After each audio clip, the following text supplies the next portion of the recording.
I am joined here by quite the sharp shooter, as they say, Miss Megan Hilbish. How are you doing today? Great, thanks for having me. Of course. So, okay, you have won 2 national championships, and now you're representing the USA in the World Championships. So do you mind telling, she told me how to pronounce this. I'm letting you guys all know, but I'm going to let her do it because she's much better at pronouncing it. Tell me where these World Championships are, and tell me how you got there.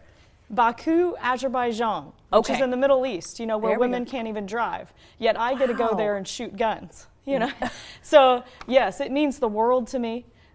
It's the World Championships, like our Super Bowl. But honestly, as a kid growing up, I've been a competitive shooter since I was 7 years old, growing up in Emporia, Kansas, shooting with the 4-H group and on through college.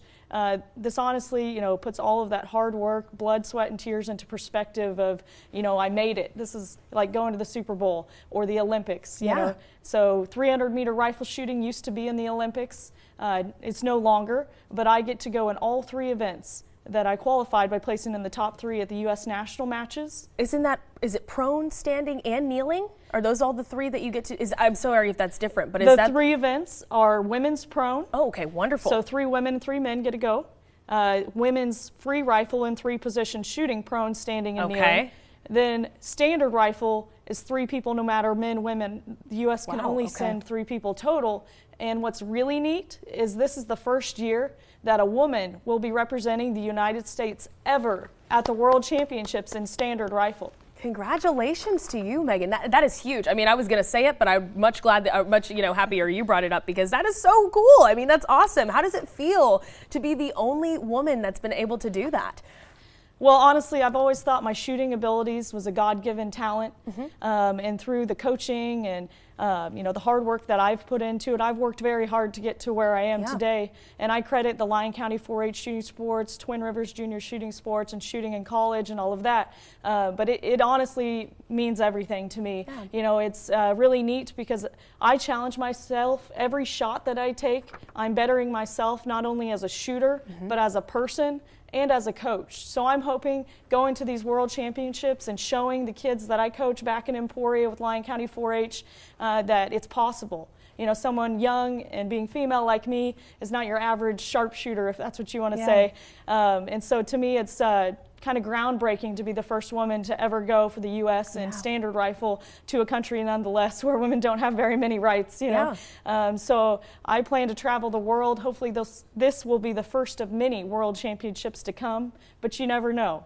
Yeah, are you preparing every day? I kind of heard you working. You got a busy schedule, it seems like, but I mean, when is the World Championship? So what are you doing to prepare right now? So it's the last 2 weeks of August. So I'm training by live fire, dry fire, but also I have to reload my ammunition. So every single round that I shoot for 2 different rifles, which it's a 223 Remington and a 6mm BR, I have to reload all that ammunition. And and all that takes time and money. And so I actually created a website called 10xchick.com. You can go on there and donate to help me. I'm trying to raise $6,000 is what they expect the World Championships to cost. That comes all out of pocket. And I'm trying not to go into debt to not miss out on this incredible opportunity. So if you can, check out 10xchick.com or my social media. Instagram, Facebook, TikTok, what have you. So not only am I fundraising, but also I sell like koozies and hats, and I'll have t-shirts. Cool. All the proceeds go to help funding competitions that I do, like the World Championships. And so I have to ask, does it have anything to do with the center 10 times ring that you, or the 10X ring that you have to aim for and stuff? Yes. Okay, so to explain, I shoot a rifle with iron sights, and I'm not resting, no bag, bipod, any kind of support. I have to hold the rifle completely up on my own, and prone and kneeling I can use a sling, but standing is completely unsupported. I'm 300 meters away, which is over 3 football fields away, trying to hit the size of a golf ball. So the 10 See, that puts it in perspective for me. Okay, is a little less than 2 inches. 300 meters away. So I'm shooting at a black bullseye target with scoring rings. The very center of the black bullseye is the 10 ring. The very center of the 10 ring in the very middle is the 10X ring that I'm trying to hit every time. So I go by 10X Chick. Okay, yeah, no, I see that. I can't even see that far away because literally without my glasses. So that is insane to me. And you kind of touched on something I wanted to ask you about. So of course, being in Kansas, we're super windy. So how do you deal when you're standing? How do you stay up? I mean, those rifles, can get heavy. I mean, they're not heavy, of course, just lifting them. They are 14, 15 pounds. I know. So. With that rested on you for a while, yes, that makes a big difference. So how do you get through it?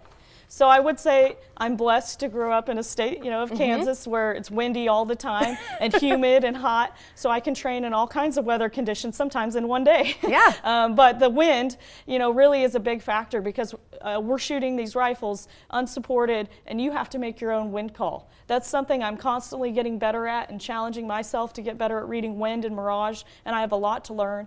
But that you could make everything right on the execution of a great shot. You could do everything right of making a good shot, but then the wind picks up and pulls you off the target. Yep. So you have to be aware, and that's what I love about shooting outdoors, is it's challenging, and there's a lot more to it than like just shooting indoors, which can still be fun, don't get me wrong, but I love shooting outdoors and long range. That's awesome. And lastly here, I know you're from Emporia, and so you guys have Exploring the Great Outdoors. You were telling me about that coming up here soon. Do you mind just really quickly telling our viewers what that is and how they can be a part of it? Yes, EGO, Exploring the Great Outdoors. It's July 22nd at the Flint Hills Mall from 10 a.m. to 2 p.m.